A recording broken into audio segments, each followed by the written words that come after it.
কনকনে শীত, সেই শীতের মধ্যে আমার স্টুডেন্ট, আমার শিক্ষার্থীরা তারা দেখা যাচ্ছে শুধু একটি মাত্র স্কুল ড্রেস পরে, শীতের কাপড় ছাড়াই তারা কিন্তু চলে এসেছে।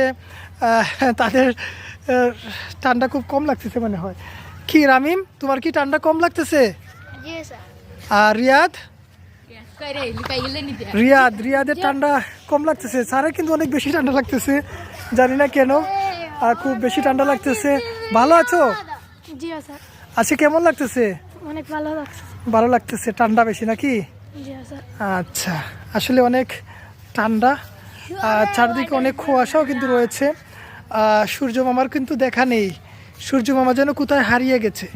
আমরা আমাদের সেই সূর্য মামাকে অনেক মিস করতেছি। সূর্য মামা, আপনি তো যত তাড়াতাড়ি সম্ভব আমাদেরকে দেখা দেন, আমরা আপনার অপেক্ষায় রয়েছি। জানি না কবে আসবেন।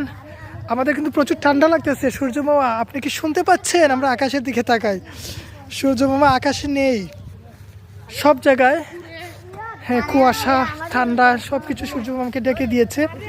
আমাদের স্কুলের মাঠ, বিশাল একটি মাঠ।